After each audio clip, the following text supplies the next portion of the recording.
Hey guys, welcome all you wiretappers out there. You're on the audio podcast. We call all of our regular listeners on the audio podcast of Gangland Wiretappers. This is going to be mainly YouTube. So I just thought I'd try something different. I taking after the new mob guys. All these mob guys, Sammy the Bull and Franchise, are out there doing stuff and telling stories from their lives. And I had a lot of people over the last several years asked me about, well, what about some police stories? And get some policemen together, policemen and agents get together and just talking, just telling, day-to-day stories. And, you get those guys out and turn on a microphone and they're just going to clam up, or turn on a recorder and they're just going to clam up. And, I guess I've been doing this for several years and it is hard to do sometimes, but I'm going to start out. I'm going to tell a few stories from my career. I need a bull up there on the thing. So I need some kind of mascot up there in the back on my mantelpiece or my desk. I did put my book over my left-hand shoulder, if you see, like a lot of people do. If they're on a Zoom call, if they have a book, they'll put it up where you can see it. What do we call that? Shameless self-promotion. That's is what it is. If you don't, nothing happens till you sell something, is what they say. Of course, with me, nothing happens till somebody hears me talk. And I appreciate all you guys out there. You're so generous with the at Gangland Wire Venmo and the PayPal on my website, and donating and buying my movies, and written my movies on Amazon. And my most recent movie, Ballot Theft, can't get it on Amazon. They've changed the rules for us independents. Ballot theft, burglary, murder, and cover-up. It's a story about the mob and the political machine here in Kansas City, and how they rigged an election, and how one brave woman testified against a mob guy, kind of our version of Mayor Lansky in Kansas City, a guy named Snide Klein, who I followed around a little bit late in my career, or actually early in my career in the intelligence unit. So, but I'm going to go all the way back to the academy, my first big undercover assignment. When I came on the police department, I was 26 years old and I looked like I was 16 or 17.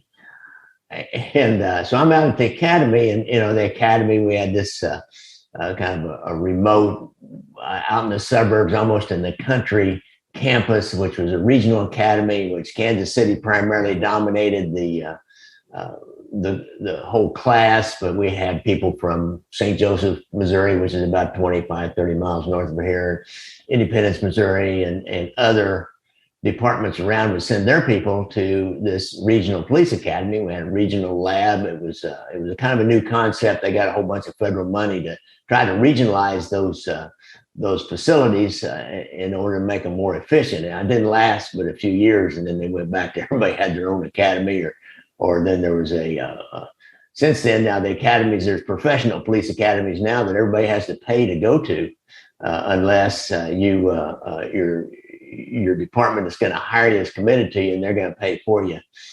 But back then, you just went to the police academy, and we had a big class. They were hiring a lot of people in 1971. We had we had 50 in my class. And so we're young guys and all goofing around and running 2 or 3 miles every day in the obstacle course and all that. I was a farm guy. I mean, I grew up in a small town 50 miles north of here. I had worked at the Ford plant as a factory worker, putting I like the lab say, I started out putting front motor mounts on a motor nights, and I ended up putting back motor mounts on days. So that was, I couldn't stand that job after 5 years. I had kind of a debt that I'd incurred early in my life, in my like 18, and I had to work that off. And it was a pretty decent job working as a assembly line person at the UAW in Clay Como. And so, I'm on the police department, in the academy, and one of the instructors calls me into his office one day. He said, Gary, Vice is looking for some real young looking guys. We have the Future Farmers of America coming in for the American Royal, and they have a big convention every year. And this was back in 50s, 60s, and 70s at the American Royal. We have a huge, big stock show. This was really big up until probably the 80s and 90s, and it's almost dead now. Back when farming, there was a lot of small farmers out there, and every high school had a Future Farmers of America chapter, and most of the high school boys joined the Future Farmers of America because they were going to get some kind of a career in agriculture. They thought, and they might even start out of a small farm, start sharecropping 160 acres and end up buying that farm. And you used to be able to do that. You can't anymore. My family was a farm family, but as soon as I turned 18, I was headed away from the farm.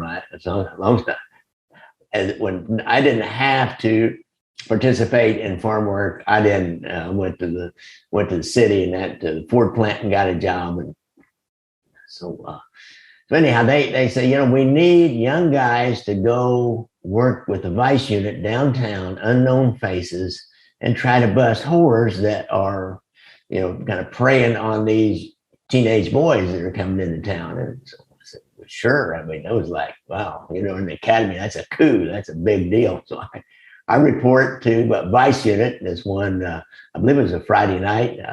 We're just going to work one night doing this, kind of have a big presence out there. And there was people from all over the police department that looked young. I was the only one from the academy. Believe me, I was the envy of my academy mates. I'll tell you that right now.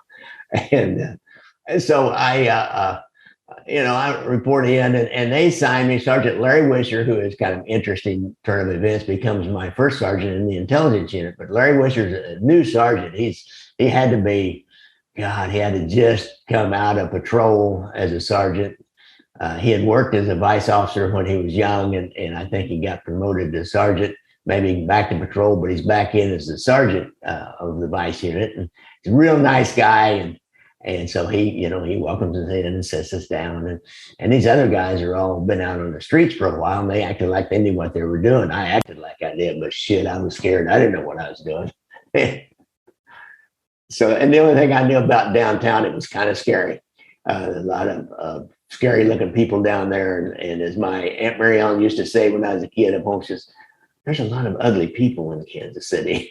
So that was kind of my attitude about Kansas City. But, I'm game. I'm going for it. I'm a man. So they assigned me with a young guy. He looked a little bit like me, actually. He kind of had the same look. He was a little bit older. He's about 2 or 3 years older. And he had been in patrol for a year or so.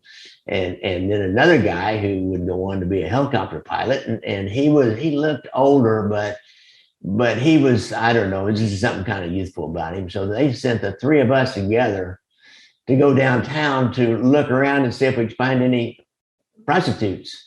And just mill around downtown, like go down and check it out, see what you can find. We're going, well, okay. So we go down there and we walk around, we go into the Future Farmers Convention, and they tried to stop us. They gave us these Future Farmer jackets. I don't know if you've ever seen them. They're blue jackets with on the back, it's got a rocker kind of a thing. It's got a big insignia that says Future Farmers of America. So I've got my Future Farmers jacket on, but they still want some other credentials. So I just flash my badge on them, and they let the guy checking credentials. He just gives me this terrified look and let me step back. I thought, man, this is cool. You just flash your badge and people do what you want. That was my first experience with that. The power of the badge. I didn't realize, I had no concept of the power of the badge, and especially in a big city like this. We go in, the convention, we look around, we don't see anything but a whole lot of real bright-eyed, bushy-tailed, clear-eyed, cherub-faced looking young kids, high school kids. And we go back out on the street and start walking around there. At that time, right around the convention center downtown, there was a block of strip bars that were mostly, I find out later, mostly owned by mob associates, and kind of a mob run deal. Of course, mob's always into any kind of gray to black kind of businesses that are out there, and gray area being just B-girls hustling watered down drinks for older men in the bars to selling narcotics or prostitution would be on them, more in the totally illegal area.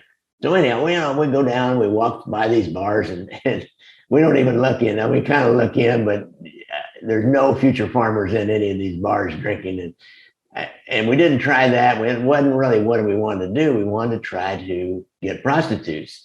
So there's an old hotel that was notorious for having, and back in those days, you'd have these old hotels downtown. You older guys will from the city, especially, will remember the older hotels downtown. There'd be a bellboy, and he and a night auditor, they'd call him, the guy that kind of ran the hotel and took your money, and there'd be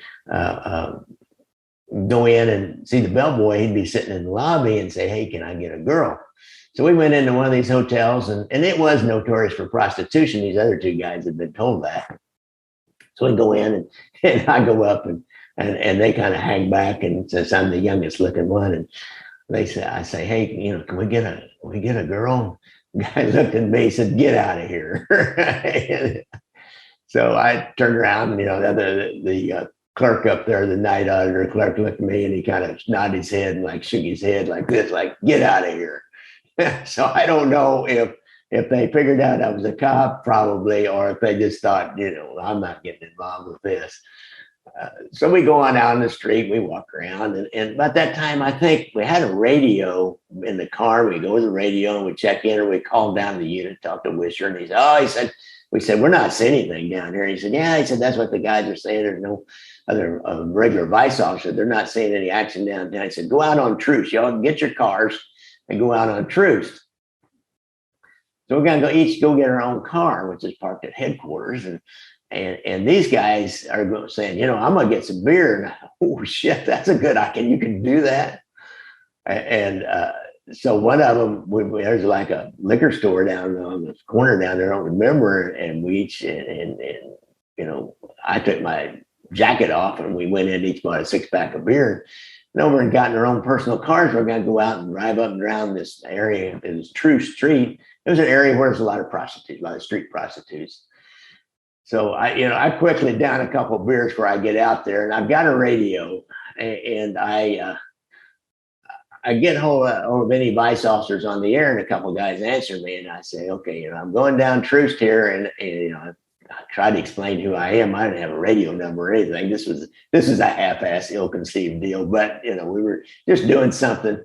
A lot of things the police do are like security at the airport, security theatrics. This is like preventing prostitution from getting into the teenagers coming in from out of town theater, basically. So I'm driving down Troost, and I think I'm taking my jacket off by then. I'm not going to try to come across as a teenage boy in a car drinking beer. I'm going to just be like a dude driving, a Ford worker driving down Troost looking for prostitutes. So he said, "Yeah, we're in behind you." And so I'm driving down Troost, and I see a girl, but then I see a car behind me that's pulled over, and it just starts backing up and backing up. So I get on the air. I think, "Oh, this is wrong. This is something wrong here." So I get on the air, say, "Hey, the vice crew following me." He said, "There's a car backing up down Troost." This guy gets on there and says, "Just get back to prostitution activities." That's okay. "Yes, sir." So God, I was such a dumbass, but. So I drive on down. I've seen a girl up the street. This is about 31st Street, and she's probably Linwood, 32nd, 33rd. There's some bars along there. And I see about 33rd, I see her walking along. So I go around the block, go by her and look at her and go around the block. And she looks over and sees me. And that's kind of how, I don't know if you guys have ever trolled for street awards, but I know guys that have, and I actually rode around with one night. I mean, I've done it as a job, but when I've seen it doing prostitution stings, trying to bust Johns, you just drive by and you look at them and they look at you and you drive around and you look at them again. So you pull over and then she comes up the car and, the words are, "You dating, honey?" So I said, "Well, yeah. And, she gets in. I had a bunch of beer cans on the floorboard. I said that was my cover. Shit, I just like to drink back in those days. So she gets in, she kicks around. I said, "Hey, you've been drinking a lot." And so I try to, you have this word game you play with the prostitute that you try to get them to give you a price and a sex act. And they know that you need to get a price and sex act, although that's the most lied about interchange ever by vice officers. So I finally get her to say $25, I think. And I said, well, what am I going to get for that? And she says, oh, everything. And I said, okay, that's good enough for me. So I jumped. She had a purse between us. I scared the shit out of her.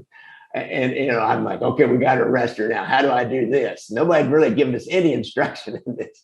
So I grab her purse in case she's got some weapon in it or something and tries to jump out, but she's not going to leave her purse. So I grab her purse real fast and I throw it over the back seat. And I could see the fear in her eyes, like she's going, oh shit, oh man, I got a nutcase here. She's going to end up dead in an alley. And I reached under it, and I know she breathed a sigh of relief. I reached under the seat and grabbed out my radio and said, I got one. And they said, okay, just keep on going south on Truce. We can see you up there. Okay, pull on over up there. She's over there she's MFing me out the butt by now. Oh, you look like a baby. You're not a cop. And so we get pulled over, and they come up, and they pull her out. And they know her, like they call her by name. They know her. We all end up back down at headquarters. I drink another beer. I think I probably had 4 or 5, probably 5 by now. And I'm about 3/4 to the sheet, 3 sheets to the wind, as we used to say, feeling no pain.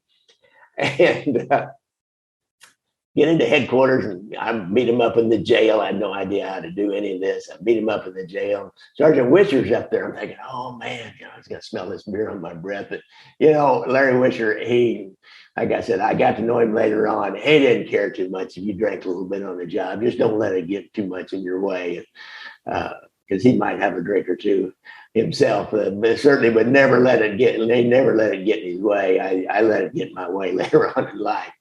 But that's a whole story for another day.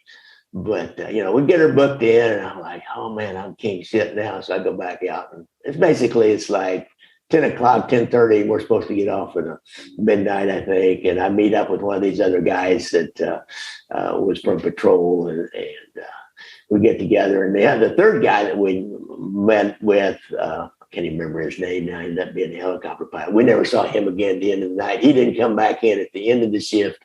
I was talking about drinking as policeman, and it's kind of a big deal. I mean, it's real accepted way to deal with the grim realities of the day. Sometimes a lot of fun. It's a way to express your camaraderie with each other. And this guy, he just disappeared that night. Mike and I, we got some more beer, and this other guy that I worked with that night, we got some more beer, and we kind of finished off the day and then went on home. We never knew what happened to the other guy. He just went on home, I think. He got drinking too heavily and went on home, because later in his career, kind of a sad ending to this story for that guy. He was a helicopter pilot, and he lived kind of partially in the country and had some horses, and it was a snowy morning, and he worked most of the night and then got off and started drinking when he got home. And he went out to feed some horses like about 8 o'clock in the morning, and he'd been drinking for the last couple of hours. There's little girls waiting for the bus by a mailbox. Well, something happened. He maybe went to sleep, but he slid off the road into the mailbox. Well, he didn't even know the little girl was there. Backs up, drives on down the road, feeds his horses, and comes back by and sees an ambulance and police car and a bunch of people gathered around the mailbox. He pulls over and says, what's going on? He said, they said somebody, so-and-so, neighbor girl, hit her and killed her, and pushed her up against that mailbox and killed her. And he I can't even imagine what that would have felt like. Drives home and calls a lawyer, and the lawyer tells him, he says, okay, you start drinking right now, and as much as you can, because he's lawyer now, and then you got to turn yourself in right away. And so he did that, and he ended up getting taking a conviction. He started out, and he got a little time in the county jail. I don't remember what his total sentence was. I'm pretty sure it was a felony, but they put him on probation pretty quick. He got some time in the county jail. He was out on work release, and then where he was working had a layoff, and he had to go back in. And I think he did most of the next several months in the county jail. I've lost track of him. I don't know if anybody's ever heard of him. He's probably dead by now. So anyhow, that's a story, one of the first first stories of my career. Thanks a lot, folks, and don't forget to hit me up on Venmo at Gangland Wire or www.ganglandwire.com and go to the donate page. And I have a new deal for my movies. If you want to rent them, $1.99, and I've got a way to do that on that page. My most recent one, particularly, because I know most of you don't have DVD players anymore. And you know, one last thing, we're talking about drinking and dealing with problems, and what we get into with drinking. Vets with PTSD, they use alcohol a lot to deal with some of the horrific scene. So if you have a problem with PTSD, whether you're a vet or not, but most importantly, if you're a vet, go to the Veterans Administration medical facilities or check them out at the va.org or .gov. Go, just Google Veterans Administration, PTSD, and they have a hotline. They have a lot of information with PTSD, because PTSD and drinking too much, drugging too much, they go hand in hand. I'm telling you. Thanks a lot, folks. Thanks a lot, folks. Thanks a lot, folks.